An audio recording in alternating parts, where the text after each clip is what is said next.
தண்ணீரை பற்றி சிந்திக்க வேண்டுமானால் உலக தண்ணீர் தினம் அன்று மட்டும் சிந்தித்தால் போதாது, நித்தம் சிந்திக்க வேண்டும். நீரின்றி அமையாது உலகு என்பது வள்ளுவர் வாக்கு. தண்ணீர் இல்லாமல் நமது வாழ்வே இல்லை. ஆகவே இந்த மார்ச் 22ஆம் நாள் உலக தண்ணீர் தினமாக கொண்டாடப்படுகின்றது. ஐக்கிய நாடுகள் சபையின் மூலம் 1993 இந்த நாள் உலக தண்ணீர் தினமாக கொண்டாடப்பட வேண்டும் என்ற தீர்மானம் இயற்றப்பட்டது. ஐநா தண்ணீர் என்ற அமைப்பானது, UN வாட்டர் என்று சொல்லக்கூடிய ஒரு சிறப்பு அங்கமானது ஒவ்வொரு வருடமும் ஒரு மைய கருத்தை வைத்து இதை கொண்டாடுகின்றது. இந்த வருடத்திற்கான மைய கருத்து தண்ணீர் மற்றும் நிலையான வளர்ச்சி. அடுத்த வருடத்திற்கான மைய கருத்து என்பது தண்ணீர் மற்றும் அதன் மூலமாக வேலை வாய்ப்புகள். 2017க்கான தலைப்பு என்பது இயற்கையின் மூலமாக தண்ணீர் தேவைகளுக்கான ஒரு தீர்வு என்பது. மார்ச் 22ஆம் தேதி வேர்ல்டு வாட்டர் டே அப்படின்னு செலிப்ரேஷன் பண்ணுறதாக, அதில் வேர்ல்டு வாட்டர் டேயில் மக்களுக்கு தேவையான தண்ணியே உலகத்தில் இருக்குமா இருக்காதா, எங்கே இருக்கும், போருமா போராதா, அது விஷயங்கள்லாம் இருக்குது. அதெல்லாம் எடுத்து போராட வேண்டிய விஷயம், யோசிக்க வேண்டிய விஷயம், மக்களை அதை பற்றி சொல்ல வேண்டிய அவசியம் கண்டிப்பாக இருக்குது. எனக்கு அதெல்லாம் விட நம்ம நாட்டில் ஒரு பெரிய வாட்டர் மூலமாக ஒரு பெரிய குறை நடக்கிறது. அது என்ன குறைன்னா, நம்ம நாட்டில் இருக்கிற மக்களுக்கு வியாதி, ஹாஸ்பிட்டல் போகிறது, டாக்டர் போகிறது, அதுக்கெல்லாம் காரணம் 80% மக்களுக்கு உடம்புக்கு வர்றதுக்கு காரணம் 2 காரணம். தண்ணியினுடைய சுத்தம் இல்லாத இருக்கிறது, அசுத்தமான தண்ணி. சாப்பிட்ற உணவில் தண்ணி கலந்த அந்த சாப்பாடும் சுத்தம் இல்லாமல் இருக்கிறது. 80% மக்கள் சுத்தமான வாட்டர் கிடைக்காம ஆஸ்பத்திரிக்கு போக வேண்டியிருக்கு. தண்ணீர் தினம் அப்படின்னு சொல்றாங்க. ஆனால் இந்தியாவை பொறுத்தவரை அது கண்ணீர் தினமாக தான் இருக்கு. தண்ணீர் கிடைக்கல ஒன்று, அது கிடைச்ச தண்ணீரும் சரியில்லை. இந்தியாவில் ஒரு புள்ளிவிவரம் சொல்லுது, 2 நொடிக்கு ஒரு குழந்தை இறக்குது. அந்த குழந்தை விஷம் குடிச்சு இறக்கல, குடிநீர் குடிச்சு இறக்குது.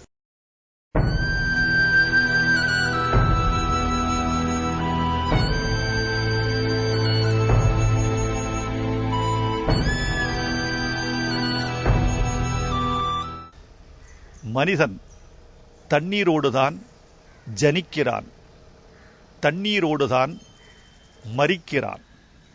முதல் உயிர் பிறந்ததே மானிடவியலாளர் கூற்றுப்படி தண்ணீரில்தான். முதல் உயிர் தண்ணீரில் பிறந்தது என்பதற்கு அடையாளம்தான் இன்று பிறக்கின்ற மனித குழந்தை தாயின் கர்ப்பத்தில் தண்ணீர் குடத்தில் வளருவது. அந்த மரபு தொடர்ச்சியின் காரணமாகத்தான் தண்ணீரில் பிறந்த முதல் உயிர் இன்று வரைக்கும் தண்ணீர் குடத்துக்குள் நின்று வசித்து வளர்ந்து ஜனிக்கிறது. உலகிலே பல பகுதிகளில் நகரமயமாதல் மூலமாக நகரங்கள் வளர்ச்சி அடைந்து வருகின்றன. நம் உலகத்தை பொதுவாக எடுத்துக்கொண்டால் 2இல் 1 நகர பகுதிகளில் வசிக்கின்றனர். இந்த வளரும் நாடுகளை எடுத்துக்கொண்டால் கிட்டத்தட்ட உலகத்தின் வளர்ச்சியில் நகர வளர்ச்சி என்பதிலே 93 விழுக்காடு இந்த நாடுகளிலே நடைபெறுகின்றது. இதை கருத்தில் கொண்டு அதற்கான கட்டமைப்பு வசதி எல்லாம் பெருக்க வேண்டும் என்ற கருத்தில் கொண்டு இதை மைய கருத்தாக வைத்து இந்த வருடம் தண்ணீர் மற்றும் நிலையான வளர்ச்சி என்ற தலைப்பில் கொண்டாடப்படுகின்றது. தண்ணீர் இருக்கா இல்லையான்னு கேட்டீங்கன்னா தண்ணீர் நிச்சயமா இருக்கு. ஆனா இல்லாதது தண்ணீர் நிர்வாகம். Water available to every one really. அந்த வாட்டருடைய ஸ்பெல்லிங்ல நான் உங்களுக்கு சொல்றேன். Water available to every one really. சின்ன உதாரணம், சென்னை நகர்ல பெய்கிற மண்ணி தண்ணியெல்லாம் கொண்டு போய் கடல்ல விட்டு கடல் நீர் குடிநீர் ஆகிறோம். உதாரணம் சொல்ல போனா புழுதி பாக்கத்தான் மழை பெய்யுது, இடுப்பளவு தண்ணி நிற்குது, அங்கேயே ஏரி இருக்கு, அந்த ஏரிக்கு தண்ணி போக மாட்டேங்குது. முள்ள அடையாறுல போயிடுது. ஒரு 2 ஏரிகளை இணைக்க முடியாத நம்ம எப்படி நதிகளை இணைக்க முடியும்? நீங்க யோசிச்சு பாருங்க.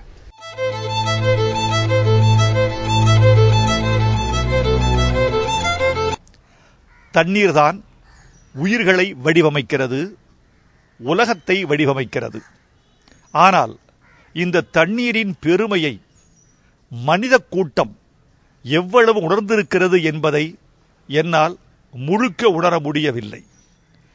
3ஆம் உலகப் போர் என்று ஒன்று நேருமானால் அது தண்ணீருக்காகத்தான் என்று ஒரு தகவல் இருக்கிறது.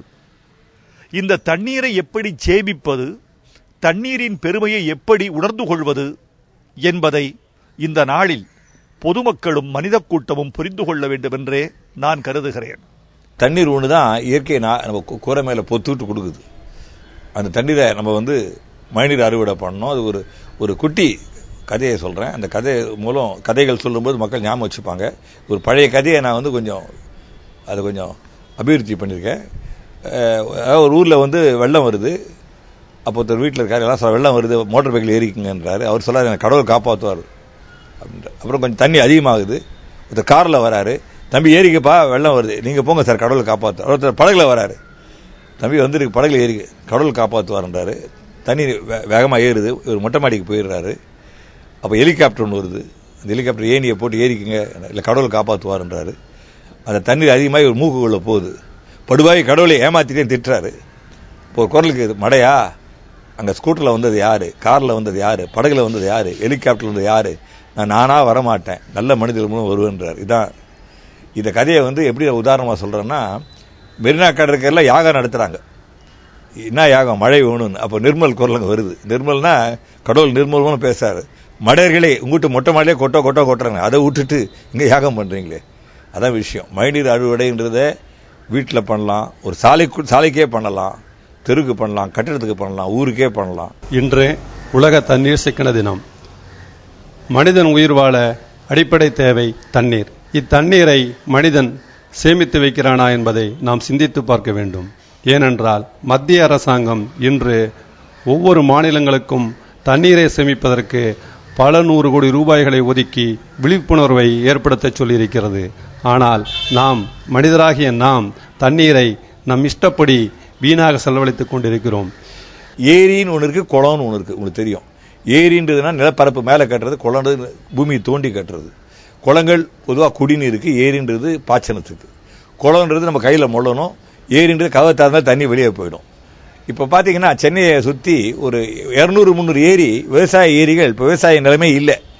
அந்த ஏரிகளை நாங்கள் கவர்மெண்ட் என்ன சொன்னால் குடிநீர் ஏரியா மாற்றிடுங்க. இது ஏன்னா அது விவசாய உரிமை தான் முக்கியம்.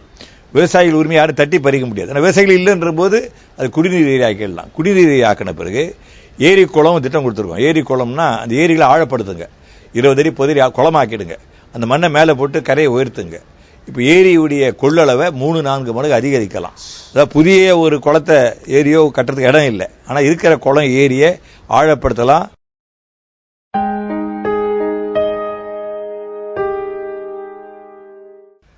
உலக தண்ணீர் மொத்தம் 100% என்றால் அதில் 97% தண்ணீர் கடல் கொண்ட நீர், உப்பு நீர்.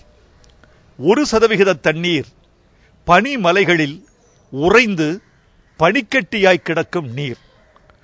1% தண்ணீர் பூமியின் ஆழத்தில் மொண்டு கொள்ள முடியாத பள்ளத்தில் கிடக்கிற நீர். 99% தண்ணீர் மனிதனுக்கு எட்டுவதில்லை. இந்த ஒட்டுமொத்த உலக உருண்டை பயன்படுத்துவதெல்லாம் தண்ணீரில் 1% தான். இந்த 1% தண்ணீரைத்தான் மனித கூட்டம் பயன்படுத்துகிறது என்றால் தண்ணீரின் பெருமையும் தேவையும் எவ்வளவு பெரிது, எவ்வளவு அரிது என்பதை நாம் புரிந்து கொண்டாக வேண்டும். உலகத்திலே அதிகமான ஏரிகள் உள்ள மாநிலம் மினிசோட்டா, அமெரிக்காவில். உலகத்திலே அதிகமான ஏரிகள் உள்ள மாவட்டம் பழைய செங்கல்பட்டு மாவட்டம், காஞ்சிபுரம் திருவள்ளூர் மாவட்டம். ஒரு 6000 ஏரிகள் இப்போ 2000 தான் இருக்குது. அதுவும் பாதியாக சுருங்கிடுச்சு. அதனால் இந்த காலகட்டத்தில் நம்ம யாரையும் இது ஒன்றுமே வேண்டாம், பல்லாவரம் ஏரியை ஒழுங்காக வச்சுட்டா பல்லாவரம் மக்களுக்கு தண்ணி கிடைக்கும். இது சொல்கிறேன் டீசென்ட்ரலைஸ் வாட்டர் டிஸ்ட்ரிபியூஷன் சிஸ்டம் நாங்கள் சொல்லுவோம். அந்தந்த மக்களுக்கு நீ பைப்லாம் போட்டு நீட்டி தண்ணி எடுத்துகிட்டு போக வேண்டாம். அங்கே தண்ணீரை அப்படியே நீங்கள் டிஸ்ட்ரிபியூட் பண்ணலாம். இது செய்யலை. என் தகப்பனார் தண்ணீரை ஆற்றில் பார்த்தார், நான் ஓடையில் பார்த்தேன். என் மகன் தண்ணீர் டேப்பில் பார்க்கும் நிலை உருவாகக்கூடாது. ஒவ்வொரு மனிதனுக்கும் இவ்வளவுதான் தண்ணீர் உபயோகிக்க வேண்டும் என ஒரு நிர்ணயத்தை நாமே உருவாக்கி கொள்ள வேண்டும். ஆம், தண்ணீரை சிக்கனமாக செலவழித்து இந்நாட்டை காக்க நாம் பாடுபட வேண்டும். வாட்டர் ப்ரொடெக்ஷன் ஃபோர்ஸ்னு வச்சுக்கணும். நம்மலாம் தன்னார்வ மக்கள்லாம் அந்த ஏரி குளங்களை பாதுகாக்கணும். அதே போல ரயில்வே ப்ரொடெக்ஷன் ஃபோர்ஸ் மாதிரி கவர்மெண்ட் வந்து ஒரு தனி இலாக்கா, கலெக்டருக்கு நேரம் கிடையாது அதெல்லாம் பார்க்கறதுக்கு. இது மாதிரி பல திட்டங்கள் பண்ணலாம். ஒரு லே அவுட் போட்டால் என்ன பண்ணுறோம்னா, ஒரு பார்க் வைக்கணும், பிளே கிரவுண்ட் வைக்கணும், எங்கேயாவது ஒரு குளம் வைக்கணும், பெரிய கிணறு வைக்கணும் சொல்கிறோமா, அதே சொல்ல மாட்டாங்க.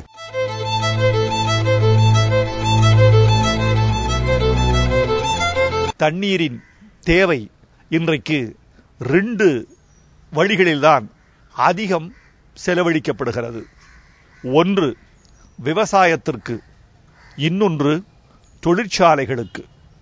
விவசாயம், தொழிற்சாலைகள் இந்த 2ம் தான் மனிதகுலத்தின் அதிகபட்ச தண்ணீரை விழுங்குகின்றன. இப்படி போனால் மனிதனின் உயிர் தேவைக்கான தண்ணீர் கூட கிட்டாமல் போய்விடுமோ என்ற அச்சம் இருக்கிறது. விவசாயிகள் தண்ணீரை காட்டி அரசியல்வாதிகள் பிரிச்சுட்டாங்க. தண்ணீர் ஒரு பிரச்சனை, ஆனால் தண்ணீர் உண்மையிலேயே பிரச்சனை இல்லை. நான் இஸ்ரேல் நாட்டுக்கு போயிருக்கேன், அமெரிக்காவுக்கு போயிருக்கேன். எல்லாம் என்ன பார்த்தீங்கன்னா, நம்ம அதிகமாக தண்ணீரை பயன்படுத்துகிறோம். அவங்க வந்து இஸ்ரேலை பார்த்தா 1/3 பங்கு தண்ணீரை பயன்படுத்தி 2 மடங்கு அதிக விளைச்சல் பெறுறாங்க. இது மாதிரி ஏன்னா நம்ம தண்ணீரை வந்து ஃப்ளட் பண்ணி எவாபரேட் ஆக விடுறோம். அவங்க ரூட்டுக்கு தண்ணி விடுறாங்க. இது போல நவீன உத்திகள்லாம் இருக்கு. அதே போல கழிவு நீரை வந்து அப்படியே ட்ரீட் பண்ணி நம்ம நெற்பயிருக்கு பயன்படுத்தலாம். 1000 விஷயங்கள் இருக்கு. எதுவுமே செய்யாத மழை ஃபெயிலியர் அப்படின்றோம். நம்ம தமிழகத்தில் இருக்கிற நீர்நிலைகள் எந்த இடத்த நமக்கு தண்ணி தாகம் எடுத்தா கூட அப்படியே குடிக்கலாம், அள்ளி குடிக்கலான்ற மாதிரி ஒரு சூழ்நிலை இருந்துச்சு. ஆனால் இன்னைக்கு வந்து தலைகீழ மாற்றமாக வந்து பாட்டிலில் அடைச்ச தண்ணியும் கேனில் அடைச்ச தண்ணி குடிக்க வேண்டிய ஒரு இக்கட்டான சூழ்நிலைக்கு நாம் தள்ளப்பட்டிருக்கிறோம். இதுக்கு யார் காரணம் அப்படின்னா இன்றைய நாகரிக சமூகம் அப்படின்ற என்னுடைய கருத்து.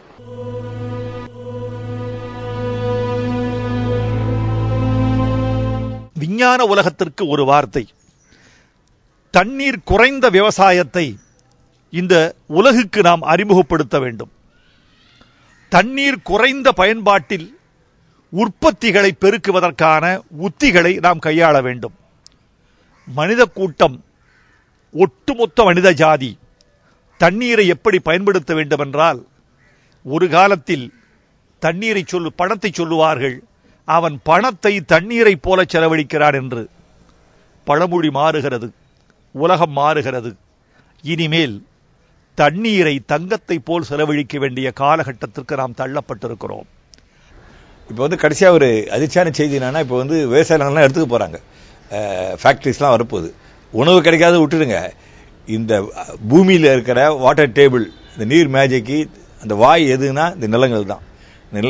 பூமிக்கு போகுது. நீங்க அங்கெல்லாம் பில்டிங்லாம் கட்டிட்டீங்கன்னா கீழே வாட்டர் டேபிளில் தண்ணி இருக்காது, கடல் நீர் உள்ள வந்துடும். இப்போ பல பிரச்சனைகள்லாம் இருக்கு. ஆனால் உலக இந்த வாட்டர் டேல வந்து நல்ல அன்போடு கேட்டுக்கொள்வதுனா, எதோனா வீணாக்குங்க, தண்ணீரை வீணாக்காதீங்க. தமிழ்நாடு முழுக்க பரவலா எல்லா மாவட்டங்கள்லயும் வந்து நீர்நிலைகளாகட்டும் சரி, இல்லை இயற்கை சார்ந்த இடங்களாகட்டும் சரி, ரொம்ப சீர்கெட்டு போயிருக்கு. நீங்க பாத்தீங்கன்னா நாகர்கோவில், கன்னியாகுமரி, திருநெல்வேலி மாவட்டங்கள்ல வந்து 13 கிலோமீட்டர் உள்ள வந்து கடல் நீர் உள்ள வந்துட்டு அப்படின்றாங்க. அப்ப கடல் நீர் உள்ள வந்தது காரணம் வந்து இங்க சமவெளி பிரதேசங்கள்ல இருக்கிற நீர்நிலைகள் குறைஞ்சு போச்சு, அதனால கடல் நீர் உள்ள வருது. அப்ப கடல் நீரை குடிக்கும் போது நமக்கு வந்து சிறுநீரக பிரச்சனை, மற்ற உடல்ல வந்து பெரிய தொந்தரவு ஏற்படும். அப்படியே அடுத்த ராமநாதபுரம், சிவகங்கை மாவட்டங்கள்ல பாத்தீங்கன்னா தண்ணியே இல்லை அந்த இடங்கள்ல.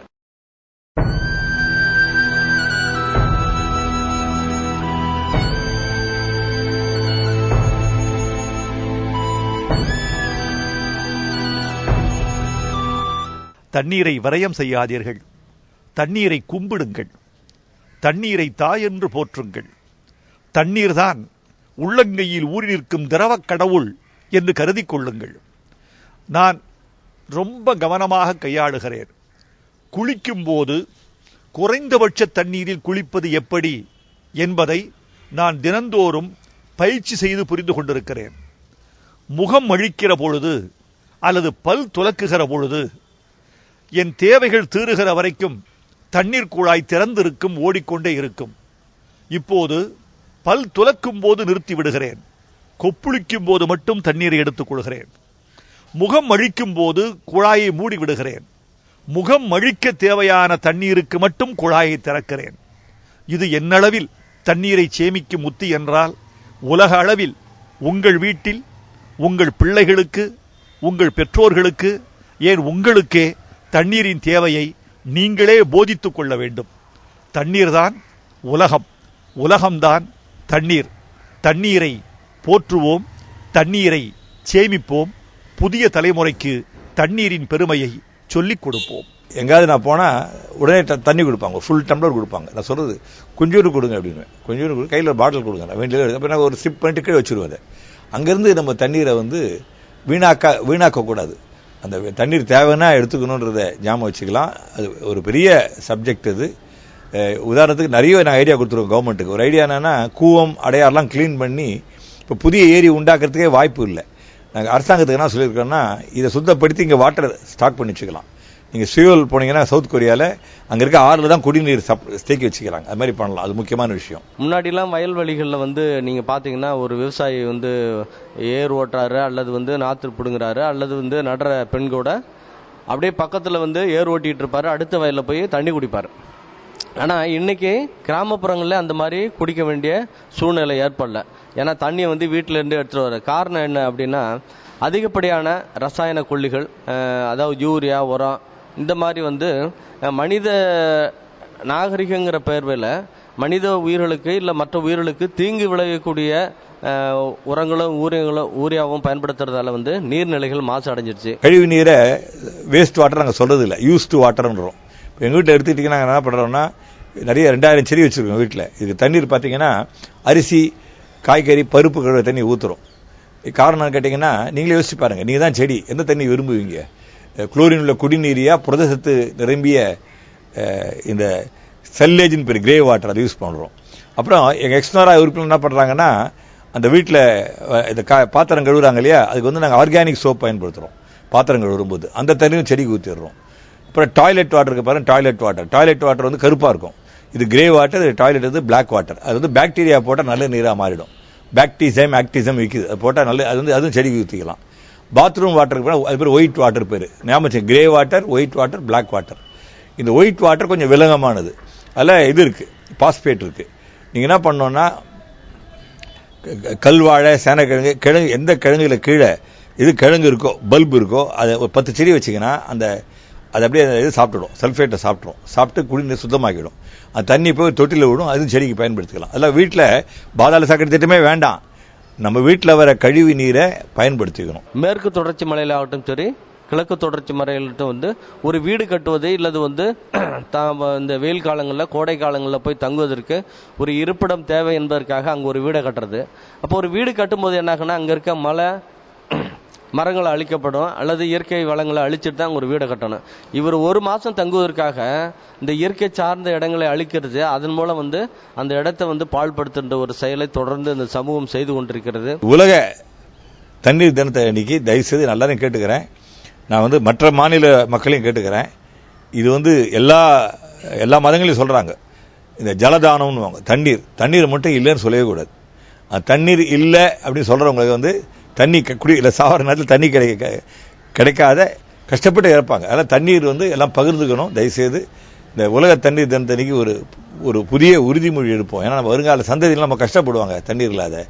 அந்த நிலைமையை மாற்ற இயற்கை கொடுத்த தண்ணீரை நாம் காப்போம். நம்ம என்ன நினைச்சுக்கிறோம் அப்படின்னா, நாம மட்டும் என்னப்பா எல்லாமே நமக்கு தான், மனித சமூகத்தை பட்டா போட்டு கொடுத்துட்ட மாதிரி நம்ம வந்து எல்லாருடைய எண்ணங்களும் அப்படிதான் இருக்கு. பொதுவா வந்து பல்லுயிர்கள் இருக்கணும், பல்லுயிர்கள் இருந்தாதான் காடுகள் வளரும், காடுகள் வளர்ந்தாதான் மரம், செடி, கொடி எல்லாமே இருக்கும். அதன் மூலம் தான் வந்து நீர்நிலைகள் வந்து பெருகும் அப்படின்றது இந்த சமூகம் வந்து உணர வேண்டும்.